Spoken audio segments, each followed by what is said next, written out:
ಎಲ್ಲರಿಗೂ ನಮಸ್ಕಾರ ಸ್ನೇಹಿತರೆ. ಡಿಸೆಂಬರ್ 4ರಂದು ಮಾರ್ಗಶಿರ ಪೂರ್ಣಿಮೆ ಅಥವಾ ಹುಣ್ಣಿಮೆಯನ್ನು ಹೊಸ್ತಿಲ ಹುಣ್ಣಿಮೆ ಎಂದು ಕೂಡ ಕರೆಯಲಾಗುತ್ತದೆ. ಈ ಬಾರಿ ಮಾರ್ಗಶಿರ ಅಥವಾ ಮಾರ್ಗಶಿರ ಪೂರ್ಣಿಮೆಯನ್ನು ಡಿಸೆಂಬರ್ 4ರಂದು ಆಚರಿಸಲಾಗುವುದು. ಹಾಗಾಗಿ ಇದಕ್ಕೆ ದುಪ್ಪಟ್ಟು ಹೆಚ್ಚು ಶಕ್ತಿ ಕೂಡ ಇರುತ್ತದೆ.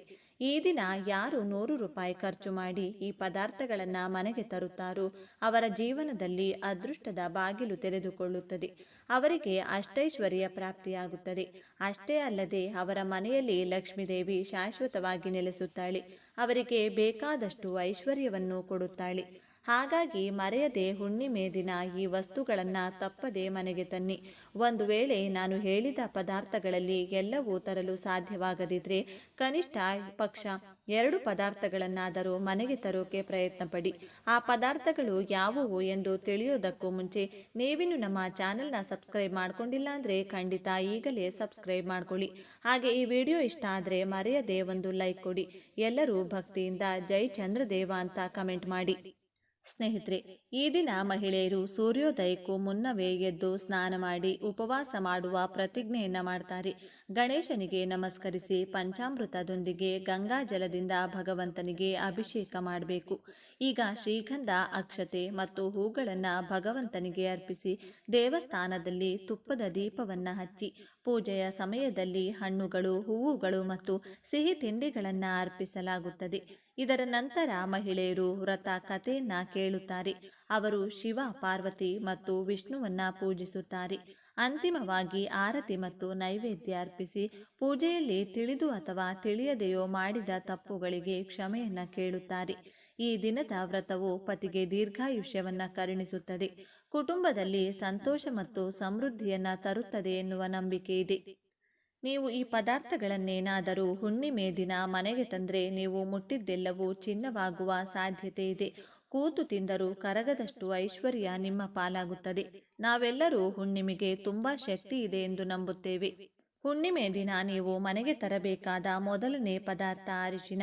ಈ ದಿನ ಅರಿಶಿನ ತರುವುದರಿಂದ ದೀರ್ಘ ಸುಮಂಗಲಿ ಯೋಗ ಜೊತೆಗೆ ಅಷ್ಟೈಶ್ವರ್ಯ ಪ್ರಾಪ್ತಿಯಾಗುತ್ತದೆ. ಅರಿಶಿನವನ್ನ ಮಂಗಳಕರ ಪದಾರ್ಥ ಎಂದು ಹೇಳ್ತಾರೆ. ಒಂದು ವೇಳೆ ನಿಮ್ಮ ಮನೆಯಲ್ಲಿ ತುಂಬಾ ವರ್ಷಗಳಿಂದ ಯಾವುದೇ ಶುಭ ಕಾರ್ಯ ನಡೆದಿಲ್ಲ ಅನ್ನೋದಾದ್ರೆ ಈ ದಿನ ಅರಿಶಿನವನ್ನ ಮನೆಗೆ ತಂದು ನೋಡಿ. ಅತಿ ಶೀಘ್ರದಲ್ಲಿ ಯಾವುದಾದರೂ ಒಂದು ಶುಭ ಕಾರ್ಯ ನಿಮ್ಮ ಮನೆಯಲ್ಲಿ ತಪ್ಪದೇ ನಡೆಯುತ್ತದೆ. ನಮ್ಮ ಪುರಾಣಗಳಲ್ಲೂ ಕೂಡ ಇದರ ಬಗ್ಗೆ ಒಂದು ಉಲ್ಲೇಖವಿದೆ. ಅದೇನೆಂದರೆ, ಪರ್ವ ದಿನಗಳಲ್ಲಿ ಅರಿಶಿನವನ್ನ ಮನೆಗೆ ತರುವುದರಿಂದ ಸಕಾರಾತ್ಮಕ ಶಕ್ತಿ ಮನೆಯೊಳಗೆ ಪ್ರವೇಶಿಸುತ್ತದೆ, ಹಾಗೆ ನಕಾರಾತ್ಮಕ ಶಕ್ತಿ ಮನೆಯಿಂದ ಹೊರಗೆ ಹೊರಟು ಹೋಗುತ್ತದೆ ಎಂದು ಹೇಳಲಾಗಿದೆ.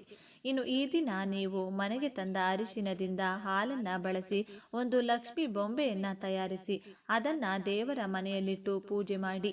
ಹುಣ್ಣಿಮೆ ಮುಗಿದ ನಂತರ ಆ ಲಕ್ಷ್ಮಿ ಬೊಂಬೆಯನ್ನು ನೀವು ಹಾಗೆ ಹರಿಯುವ ನೀರಿನಲ್ಲಿ ಅಥವಾ ಬಾವಿಯೊಳಗೆ ಹಾಕಬಹುದು, ಅಥವಾ ಅದನ್ನು ಪುಡಿ ಪುಡಿ ಮಾಡಿ ಚೆನ್ನಾಗಿ ಒಣಗಿಸಿ ಒಂದು ಡಬ್ಬಿಯಲ್ಲಿ ತುಂಬಿಟ್ಟುಕೊಂಡು ನೀವು ಸ್ನಾನ ಮಾಡುವ ಮುಂಚೆ ಅದನ್ನು ಹಚ್ಕೊಂಡು ಸ್ನಾನ ಮಾಡಿದರೆ ಮೈಯಲ್ಲಿರುವಂಥ ದುರದೃಷ್ಟ ಹೊರಟು ಹೋಗಿ ಅದೃಷ್ಟ ಬರುತ್ತದೆ.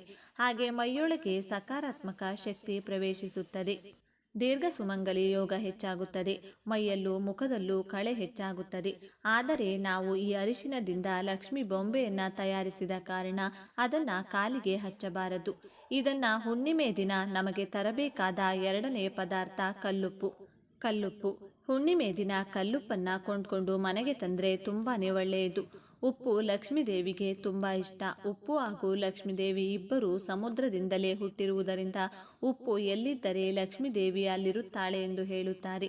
ಹಾಗಾಗಿ ಶುಕ್ರವಾರಗಳು, ಹುಣ್ಣಿಮೆ, ಅಮಾವಾಸ್ಯೆ, ಲಕ್ಷ್ಮಿ ಹಬ್ಬ ಮುಂತಾದ ದಿನಗಳಲ್ಲಿ ಮಹಾಲಕ್ಷ್ಮಿಯನ್ನ ನಿಮ್ಮ ಮನೆಗೆ ಆಹ್ವಾನಿಸಲು ತಪ್ಪದೆ ಕಲ್ಲುಪ್ಪನ್ನ ಮನೆಗೆ ತಂದುಕೊಳ್ಳಿ. ಅಮಾವಾಸ್ಯೆ ದಿನ ಈ ರೀತಿ ಕಲ್ಲುಪ್ಪನ್ನ ಮನೆಗೆ ತಂದು ನಿಮ್ಮ ದೇವರ ಮನೆಯಲ್ಲಿಟ್ಕೊಂಡು ತಲೆಮಾರುಗಳವರೆಗೂ ಕರಕದಷ್ಟು ಆಸ್ತಿ ನಿಮ್ಮದಾಗುತ್ತದೆ. ಹಣಕ್ಕೆ ಯಾವಾಗಲೂ ಕೊರತೆ ಬರುವುದಿಲ್ಲ. ಹಣ ಪ್ರವಾಹದಂತೆ ಬರಲು ಅವಕಾಶಗಳು ಹುಟ್ಟಿಕೊಳ್ಳುತ್ತದೆ.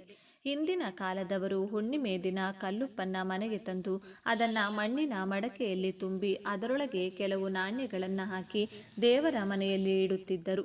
ಈಗಲೂ ಹಿರಿಯರು ಇರುವ ಮನೆಯಲ್ಲಿ ಇದನ್ನು ಮಾಡುತ್ತಾರೆ. ಮಾರ್ವಾಡಿಗಳು ಈ ಪರಿಹಾರವನ್ನು ಹೆಚ್ಚಾಗಿ ಮಾಡುತ್ತಾರೆ. ಅವರು ಈ ರೀತಿ ಉಪ್ಪನ್ನು ಅಂಗಡಿಯಲ್ಲಿ ಹಾಗೂ ಮನೆಗಳಲ್ಲಿ ಹುಣ್ಣಿಮೆ ದಿನ ಕೆಲವು ನಾಣ್ಯಗಳನ್ನು ಹಾಕಿಡುತ್ತಾರೆ. ಆದ್ದರಿಂದಲೇ ಮಾರ್ವಾಡಿಗಳ ಕೈಯಲ್ಲಿ ಯಾವಾಗಲೂ ಕೂಡ ಹಣ ಇರುತ್ತದೆ.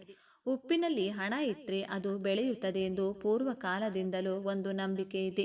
ತುಂಬ ಜನ ಸಂಬಳ ಬಂದ ತಕ್ಷಣ ಮೊದಲನೇ ದಿನ ಆ ಪೂರ್ತಿ ಹಣವನ್ನು ಒಂದು ಪೇಪರ್ನಲ್ಲಿ ಸುತ್ತಿ ಉಪ್ಪಿನ ಡಬ್ಬಿಯಲ್ಲಿಟ್ಟು ದೇವರ ಮನೆಯಲ್ಲಿ ಆ ಡಬ್ಬಿಯನ್ನು ಇಟ್ಬಿಡುತ್ತಾರೆ.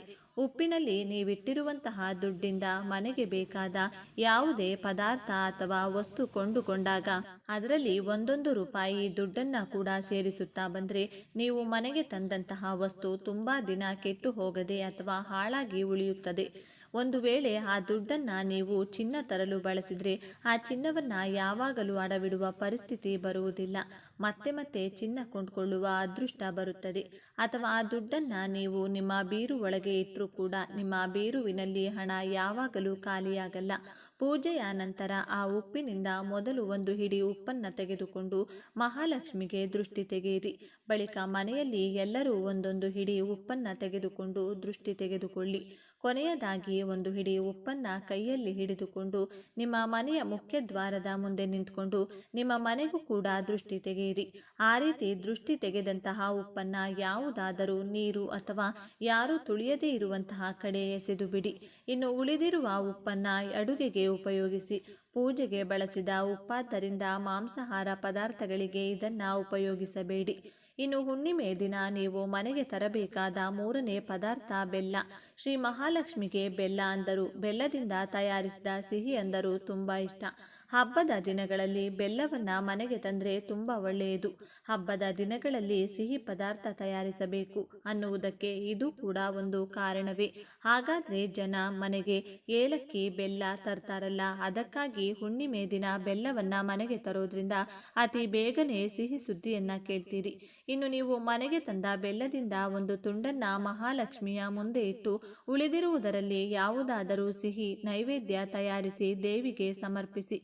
ಇನ್ನು ನೀವು ಹುಣ್ಣಿಮೆ ದಿನ ಮನೆಗೆ ತರಬೇಕಾದ 4ನೇ ಪದಾರ್ಥ ಏಲಕ್ಕಿ. ಏಲಕ್ಕಿಯನ್ನು ಮನೆಗೆ ತರೋದ್ರಿಂದ ಅದೃಷ್ಟ ಐಶ್ವರ್ಯ ಬರುತ್ತದೆ. ನೀವು ಈ ರೀತಿ ತಂದ ಏಲಕ್ಕಿಯಿಂದ ಒಂದು ಹಾರವನ್ನು ತಯಾರಿಸಿ ಅದನ್ನು ಲಕ್ಷ್ಮೀ ದೇವಿ ಅಥವಾ ನಿಮ್ಮ ಮನೆಯಲ್ಲಿ ವೆಂಕಟೇಶ್ವರ ಸ್ವಾಮಿ ಫೋಟೋ ಇದ್ದರೆ ಅದಕ್ಕೆ ಹಾಕಿ. ಈ ಹಾರವನ್ನು 1 ವಾರದವರೆಗೂ ಫೋಟೋ ಮೇಲೆ ಹಾಗೆ ಬಿಡಬೇಕು. ವಾರದ ನಂತರ ಆ ಮಾಲೆಯನ್ನು ತೆಗೆದು ಏಲಕ್ಕಿಯನ್ನು ಬಿಡಿಸಿ ನಿಮ್ಮ ಪರ್ಸ್ ಒಳಗಡೆ ಬೀರು ಒಳಗಡೆ ಇಟ್ಕೊಂಡು ಉಳಿದಿರುವುದನ್ನು ಅಡುಗೆಗೆ ಬಳಸಿಕೊಳ್ಳಿ.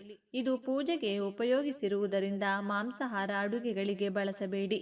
ಯಾವುದಾದರೂ ನೈವೇದ್ಯಕ್ಕೆ ಉಪಯೋಗಿಸಿದರೆ ಒಳ್ಳೆಯದು.